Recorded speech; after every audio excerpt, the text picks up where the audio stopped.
On today's Fun Friday episode, you know him, love him. It's Jake Garegnani of CBS 8 Sports San Diego. And we're talking about the pitching matchups for this weekend's series. Also, some of the fun topics. We're going to talk about the playoffs a little bit. We're going to talk about players that we've grown to appreciate more on the Padres over the last year. And it's going to be a blast. You know why? Because it's Fun Friday. Let's do it.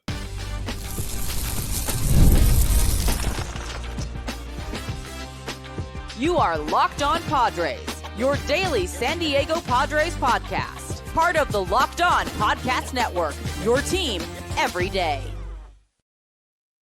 Greetings, ladies and gentlemen, and welcome to another edition of Locked On Padres podcast, which is part of the Locked On Podcast Network, your team every day for Friday, September 19th. As always, I'm your host with sometimes the most, Javier Reyes, and I've been covering this team for almost 6 years now, not just for this podcast, but also various other outlets, including JustBaseball.com, chief among them. Everybody go check out today's sponsor, 5 Hour Energy. Enough with boring flavorless caffeine. It's time to give you and your caffeine a flavor upgrade with 5 Hour Energy shots. Go to 5 Hour Energy, www.5hourenergy.com or Amazon today. And on today's show, we're going to be talking about the pitching weekend series against a dynamic, elite Chicago White Sox team, which should be a lot of fun. And then talk about Padres players we appreciate more and maybe do a little bit of a playoff vibe check. We'll call it a playoff vibe check. And who better to join me for the Fun Friday than my man, Jake Garegnani. You know him, you love him, from CBS 8 Sports San Diego. Jake, how you doing, man?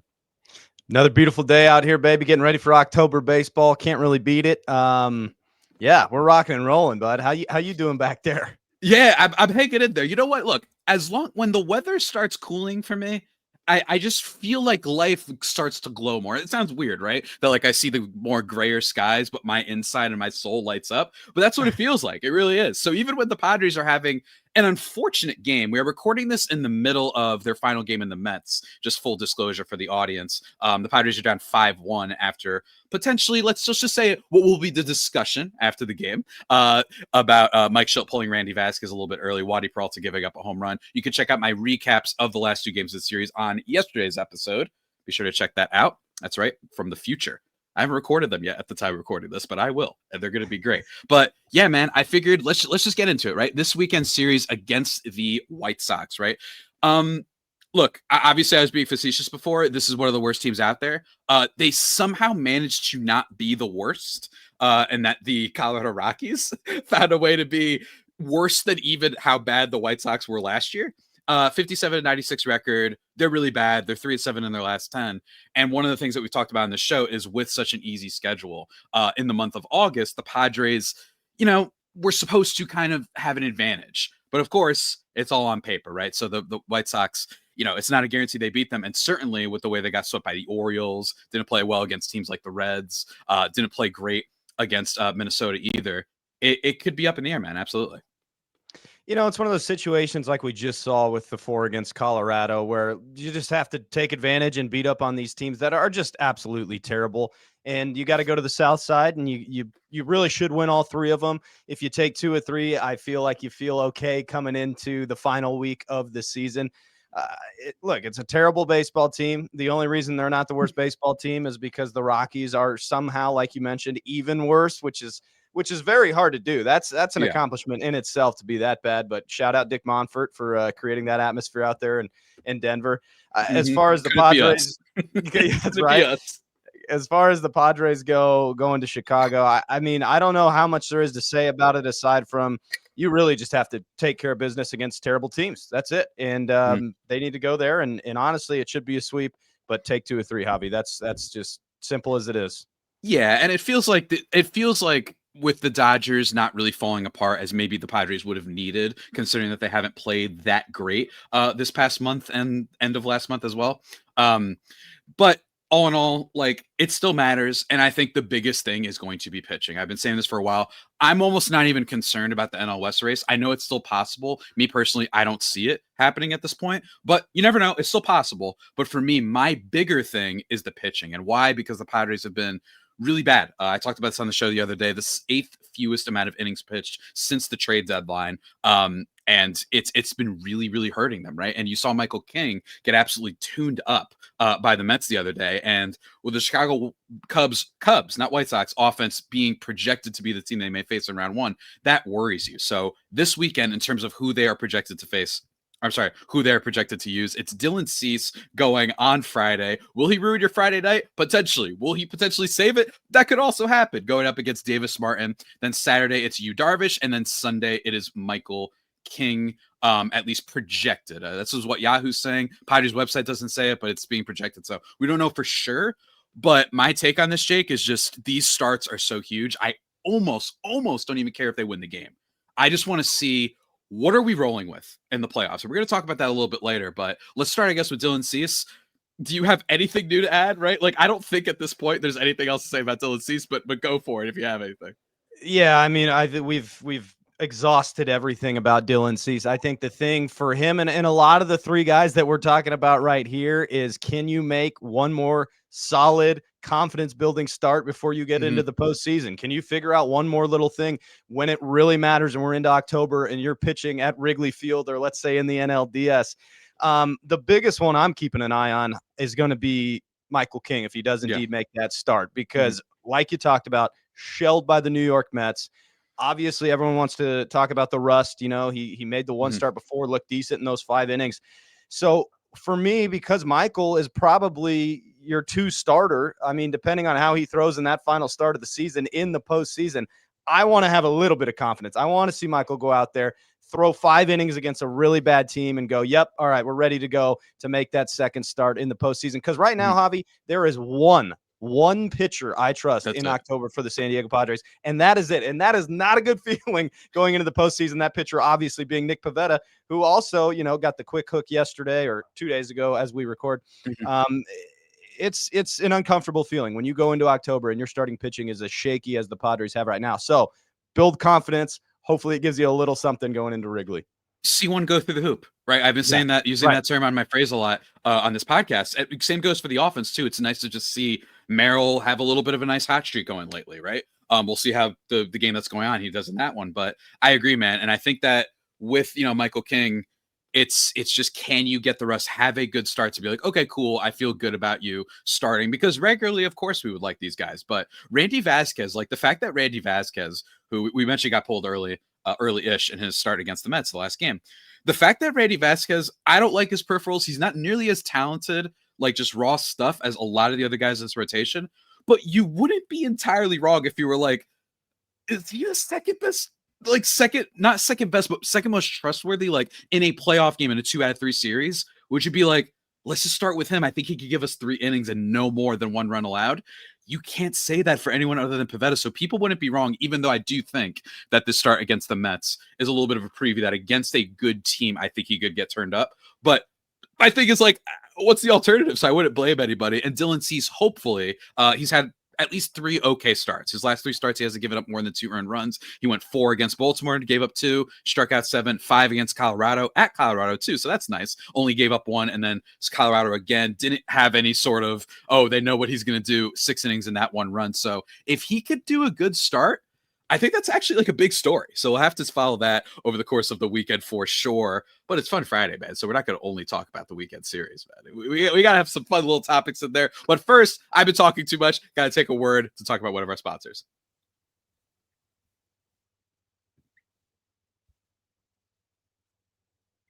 And that sponsor is our good friends over at Zippix. That's right, ladies and gentlemen. Here's the thing. Whether you're looking for nicotine satisfaction or an energy boost, Zippix has you covered with their nicotine and caffeine-infused toothpicks. For nicotine users, Zippix provides a discreet way to satisfy cravings and the hand-to-mouth habit without vaping or smoking. Zippix can be a helpful tool as you work to reduce your dependence on vaping. Available in 6 great flavors with 2 milligrams and 3 milligram nicotine options. And if you need energy without the crash, their caffeine toothpicks are a game changer. It's fantastic, everybody. The taste, the energy, whatever you need. They've even got like these a peppermint watermelon.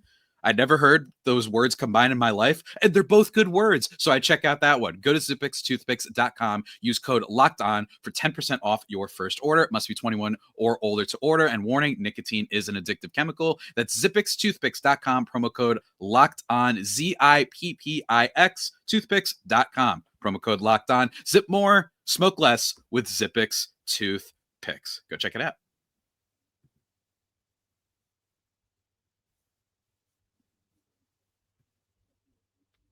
And just like that, everybody, thriving and vibing to segment number 2 of today's Fun Friday episode. Jake, he's smiling. He's got the nice poncho hanging in his office. He's got the Let's Go Padres sign. He's got the best studio ever. What can I say? It's even better than mine. All I have is a hat and a little baseball ball, although I do like that baseball ball. I don't know. For anybody on YouTube, I love that thing. I don't know why. It just makes me so happy. But, Jake, I asked you a topic for discussion, and that was, who is a Padres player that over the course of this season that you've just grown to maybe appreciate more? It doesn't mean you think that they're a superstar or that they have another level to go, or that, just who have you been like, you know what, man? Not even someone you were wrong about either. It could just be someone that you're like, I've just find myself this year rooting for this guy more and thinking that he provides a lot more to the table than maybe I thought beforehand. I think the obvious one is going to be the new Padre for the season, and that's Nick Pivetta. And I didn't realize how this man went about his business, being in the clubhouse on a day he starts and just doing post-game press conferences and interviews with him. This dude is laser focused, locked in, dead serious, all about business. He's gone out this year and he's been the Padres' best pitcher throughout the season. I didn't know what the Padres were getting when they signed him. He had kind of been a middle of the line starter his entire career. And then he comes to San Diego and just shoves all year long for the Padres, post number after number after number. The way he goes about his business too, it's just been really impressive. He's the one that when you sent me that question, I without a doubt, I go, he stood out to me the most. And yeah, maybe it's an easy answer because of his stats this season, but really I'm talking also in the clubhouse and everything, just the type of dude he is on top of the way he pitches. I love those fiery guys. I've always thought the Padres needed more of them. I love it when Machado gets fired up and all those dudes, and Pivetta is quintessential. I mean, frontline starter this season for the Padres, and I've loved it. And I would like to flip that question back to you because I'm sure I'll let you comment because I'm sure you want to say something about Nick. I'm sure you've got a player in mind as well. I do. I think what I'll say about Nick is I agree with you. He was just like a solid get. We were like, cool, this is a guy who's going to throw innings. Before joining the Padres, he had not gone less than 142 innings in his last 4 seasons. He got a decent amount of strikeouts, did give up some walks, and more importantly, a lot of home runs. And he always had like a 4-ish ERA. But those last 2 years at Boston, I was like, you know what? Maybe there's a little bit of something here. Let's have the able. It's the only thing I've ever been right about, frankly, is that Nick Pivetta was going to be good. The only thing that I've ever been right about. But he's been awesome this year. Keeping the ball in the ballpark, I think, was the big thing with him. Sacrificing a little bit of the strikeouts to just not give up as many home runs. Sure, a little bit of a product of Petco Park, more of a pitcher's friendly venue. But bottom line is, I think the big thing I agree with you with, I did not know how much of a gamer this guy was. Everything you just talked about. He's a little bit of a sicko. In his own way, right? And I mean that in the most complimentary way possible, not a negative way. I think what stands out to me, man, was that start he had against the Yankees when it was raining, and he was just still out there, like looking angry, like okay, like I was just like, this guy's awesome, and like you see the energy, and I'm with you, and I know that you've been around the clubhouse a lot more than me, but so I'm not like I'm a little bit surprised by the output. I knew that I had a feeling he would be good. But I'm really like, I had no idea how much of a like, this dude is like a baseball rat. He has that Jackson Merrill energy that we had last year, and still do. But it's just so cool to see. Like, I'll never forget pouring rain. He just was like, I don't care. I pitch until they say no. Like, he was just so upset. It was so good to watch. So I was at that game in New York. Oh yeah, I was just there as a fan visiting my brother who lives in New York, and that was the same moment where I was like, "This dude is the definition of a DAWG dog, like dog out there." And just the way he's gone about it all this season. I mean, sicko's the right word for it. He's mentally unstable on days he starts in the best way possible. In the best way possible. Little bit of Scherzer energy very much to him. Max Scherzer vibes to it. Yes, that's perfect.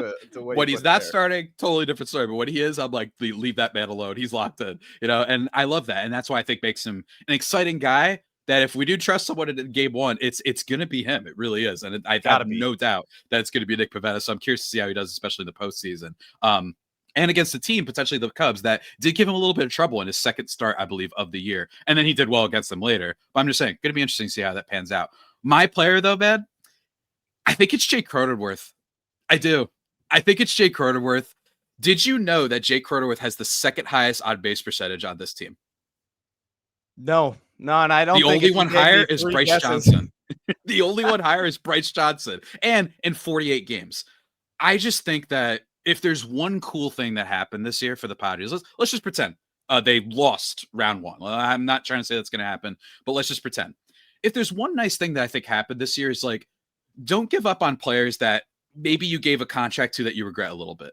Do I think the Padres had to extend Jake Cronenworth for another 7 years at that time? Not necessarily. It's not nearly, and it's not an awful contract, but I remember getting comments being like, we need to give up a prospect to trade this guy, similar to Xander Bogaerts, right? Xander Bogaerts was a player that everyone's like, we have to give up a prospect, get rid of this guy. And my thing is, look, do I think the Xander Bogaerts contract as a whole isn't as worth it? Yes, this guy got an 11-year deal. He needs to be a superstar. Instead, though, my thing was, but you can still get a good player. Let's salvage it.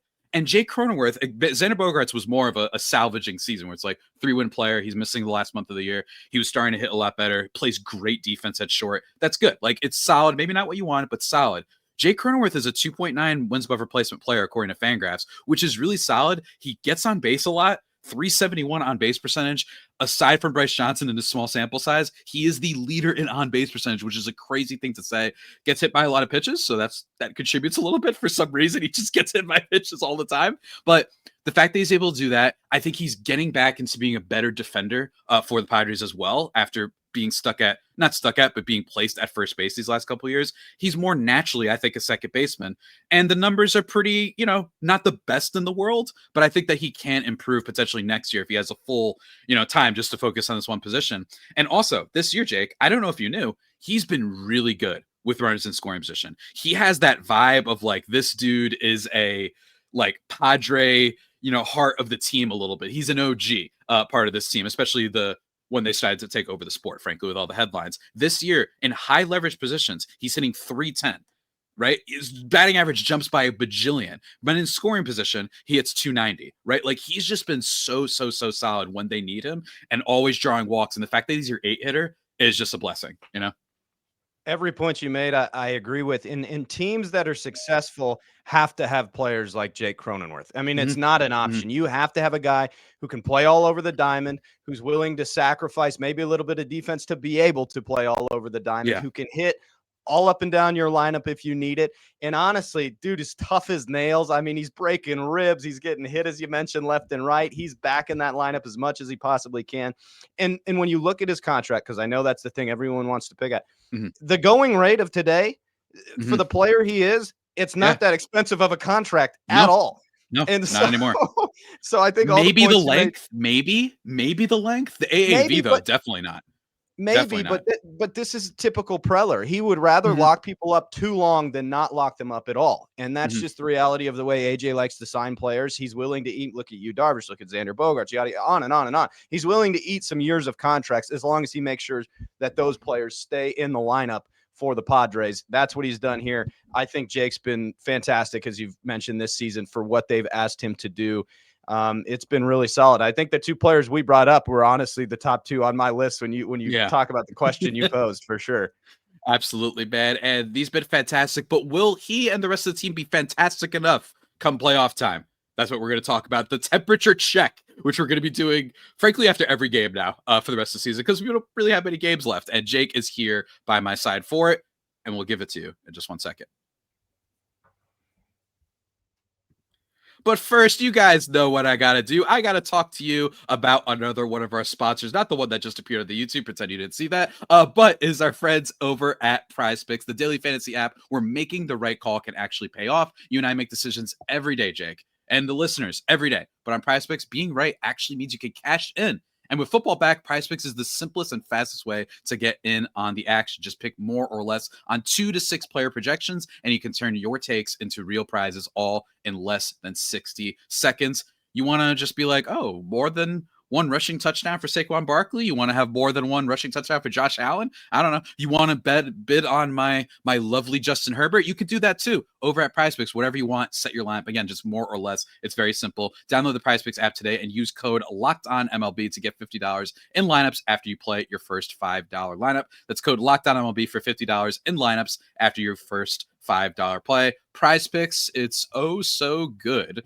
to be right. But one more thing, Jake, I gotta tell the people about something that we all need. We need energy, man. You know what I mean? And caffeine over at 5 Hour Energy just got a flavor upgrade. 5 Hour Energy shots deliver tasty caffeine in 17 bold flavors. That's right, 17 for Philip Rivers' number. Each 2-ounce shot packs the caffeine of a premium 12-ounce cup of coffee, plus B vitamins and nutrients with 0 sugar and 0 crashes. And they're really portable. Big taste, tiny shot. You can take it anywhere. Get the boost whenever you need it. And again, 17 flavors. I mean, must I say more? I'm a big flavors guy. And I love it when there's variety, and 5 Hour Energy has that. Not just in the flavors, but all the different products that they have. Enough with boring, flavorless caffeine. It's time to give your caffeine flavor an upgrade with 5 Hour Energy shots. Get the favorites you love, or be bold and try something new in-store and online at www.5hourenergy.com or at Amazon today. Check it out.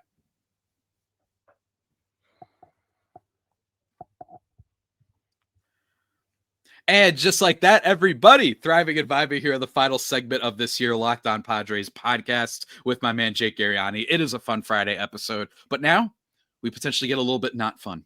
We're going to talk about playoffs, man. Honestly, I'll just go from here. What's your vibe? What is your feeling about this team? They are projected to play the Chicago Cubs, which probably won't change too much. Probably, not impossible. Probably won't change too much. What's kind of your energy? Do you feel like this team still has the juice, right? Does it have the juice of last year's team? Does it have the juice that they had post deadline, right? And I love how I just kept talking more than I already said. So go ahead now, get me off the bike. I think there's a lot of things to look at here, Javi. I think the first thing to say about playoff baseball, and anyone that's been a baseball fan knows this, is once you get into the dance, anything can happen. Okay. Like there is no predicting playoff baseball. Mm-hmm. Another thing is like what you're seeing with Mike Shildt real quick about the series finale in New York and the way he worked with Pivetta and Randy Vasquez coming out early is he's going for the division. He's managing like it is a elimination playoff game up until the point where he thinks it's out of reach. Then they're going to concede. They're going to take that 5 spot. They're going to go to Wrigley if they can't get the division. So if they do end up at Wrigley, which, you know, probably looks like an 85, 90% chance they do. Yeah. Here's my thought about how that could play out. If our guy, Nick Pivetta, can go into Wrigley and shove in game 1, and they can steal that first one with their biggest bullet to fire, Nick Pivetta, then you feel really good about somehow all hands on deck with this bullpen being able to get a second win in Wrigley. Now, where I come really concerned is if they go into Wrigley and Pivetta gets rocked or he doesn't throw the game we think he does, and they lose that game 1 because this lineup for the Cubs is really good. Yeah. Then all of a sudden you don't feel all that great with the depth of the starting pitching. So as far as the vibes go, I think expectations at the beginning of the year for this team were get to the postseason. Get to the postseason because the Dodgers were going to win the division. That was everyone's consensus. All the Padres need to do is get to the postseason. Let's see what happens. I think they're going to accomplish that. Now let's see what happens. The vibes, I just think they're fine. I mean, I don't think they're coming in red hot in the world, but we've seen in years past, Javi, where you go in red hot and you get bounced right away. We've seen in years past where you go in ice cold and you go on to play in the Fall Classic. So I think playoff baseball is wildly hard to predict. I think that you've made it to the postseason, you know, barring the biggest disaster ever. Get ready to roll. Those are my thoughts. How do you feel about the vibe? A little bit less. I feel a little bit less about them. I'm concerned that they haven't been very good against teams above 500 this year. And especially that's usually not a very good sign. Now, of course, things changed, right? Because they got a bunch of new players at the deadline. So like, you can't just take that. It's one number, right? One area. And then they started to play a little bit better against better teams. But overall, I think I will say though, might have gotten a little bit of a break. Kyle Tucker's still hurt. Yeah. And as of just a day ago, they were like, yeah, he's heading to Tampa for treatment on his injured calf. It's like, maybe he'll be back, maybe he won't. So that's a thing to keep an eye on because he kind of was the big superstar for that lineup. And I think it's interesting that don't get me wrong, the Cubs lineup is still ridiculous. I mean, Seiya Suzuki is a very good bat, Pico Armstrong, Nico Horner, but it wouldn't surprise me if some of these guys, a little bit of inexperience, perhaps. This is not the Cubs team that won in 2016, right? So maybe you have a little bit of an advantage. The classic, like Tatis, Manny, Jake, Michael King, Yu Darvish. Would it shock me if it's like we get playoff Tatis again? Would it shock me if Darvish is like, the meme of the guy who sits up in the chair? He's like, oh crap, we're in the playoffs already. All right, let me lock in real quick. It wouldn't shock me. I do like that they have experience, but I can't lie to you, and I can't say that this is so much different than last year. They got to face a Braves team that we knew the Padres were better than. That Braves team was not very good. It was literally just Marcell Ozuna and Chris Sale. That was basically their whole season last year. And then this Padres team, I look at it, and now the discrepancy between the Cubs and Padres is not as wide as I think Padres Braves was, but there's something about it. I don't like how much it feels like they've limped. Doesn't feel like they're on fire the same way. But again, we do have a few more games left, and I would love to just see Machado hitting a little bit, Merrill hitting a little bit, maybe Tatis shows a little bit more of the slug that he's been showing lately. That would be really great. But it all depends, man. It all depends. But I am wondering, what do you think the conversation is if they lose? I'm not trying to be super mean and whatnot, but I think it's worth talking about on this show because it's my job to ask the questions. What do you think? Like, what's kind of is it one of those things where it could get really bad if after all these trades, you just lose round one? I don't know. I can't get a temperature check the way that I felt like there's been years in the past where I was like, I do feel like something's going to happen potentially. And what happened, right? You lost Bob Melvin right after the 2023 disaster. This year, I'm like, I actually have no idea. New ownership, all that stuff. A lot of questions for the Padres this offseason for sure. Yeah, real quick to touch on what you started with, and then I'll get into what you asked. Is the Padres the Padres do have a lot of gamers. So to your point, where you wouldn't be surprised, I don't think anyone would be surprised if all of a sudden Michael King goes out there and he starts shoving, right? And like you mentioned, you and Toddy and all those guys, like they got gamers with experience, as you mentioned. So I could see there are two things. You could see the Padres going to Wrigley, losing 2 straight, and the season being over. You could also see them getting to the NLCS and getting hot. Like I think it's a really interesting season to be going into the postseason with the roster they have. Now, if they do go into Wrigley and let's say they lose 2 in a row or they lose the wild card, I don't think there's any massive changes coming because I think overall, like, look, losing in the wild card is probably a unsuccessful season when you consider the expectations of this team. Absolutely. I'm not trying to take that away, saying that would be okay to lose in the wild card every year. With that being said, I think that John Seidler getting in there and everybody establishing their footing for what this Padres window still is, they would try and finish that window out a little bit more before they blow it up. I don't think Mike Shildt has been the issue. As I mentioned last time I was on your show, I think the trades at the deadline were all exactly what this roster asked for. I think the people in the front office and the manager have done their job. Now, have the players performed to that level that they thought? Maybe not so much. We'll find out as we get into October. I just don't know if it's like, hey, blow it all up because you lost in the wild card. Personally, I wouldn't do it. Yeah. I think that the only way maybe that they would have definitely, or at least it would have been a little bit fair, is if they fell out of the playoffs. I think if they just completely exploded post deadline with that, maybe the ownership just freaks out and is like, are you kidding me? We gave up the 18-year-old who's like a top 5 prospect in baseball to not make the playoffs. I could see that, but you're right. I think it all depends. I really do. I will say though, to put on my first take hat, get the take ready. If there's someone who has something that they need to show up, Jake, do you know what Manny Machado's career OPS is in the postseason? No, not off the top of my head. What do you got? 684. Yeah. It's quite bad. So if I were someone who's ready to hate, if you want to put out a YouTube short, if you want the engagement, if the Padres lose and Manny Machado's bad, unfortunately, it's not just engagement trap. It's a little fair. Now, and this is also including his whole career, and it's not just like, oh, he didn't do well in Baltimore. No, it's like he's basically only had like one stretch of playoffs where he was really, really good. I think he could be better. Make no mistake. I think this could all get a lot better. But for Manny Machado, I do look at it and say he is a guy that I think, given his stature, given how good of a player he is, it's worth saying we need something from him in the postseason. If you want to just shorten it to just with the Padres, His tenure, excluding the Orioles, 713 OPS. So a little bit better, but not great. So that's a player I think everyone should keep an eye on. But Jake, you know what else people should keep an eye on? You on CBS 8 San Diego, doing all your sports coverage, talking to Sean Merriman, you know what I mean? Chargers legends, all these sort of guys. He's flying to Brazil. He's flying everywhere. Maybe you got to come back out here when they play the Giants. Yeah, they do actually. Oh God, are you going to be here in New York? I don't know if we'll be at that game or not. We got to figure Okay. out our budget, but Yeah, possibly you got to let me know. Yeah. Maybe when they face the Yankees in the World Series, I'll be out there. How about that? Hey, now that's what I'm talking about. Or Mets in the NLCS, whichever one. That'll be great. But guys, you've been listening to today's episode of the Locked On Padres podcast, the only pod that may be better than the Padres themselves. Remember to go follow Jake over at CBS. You can follow him on Twitter /X as well.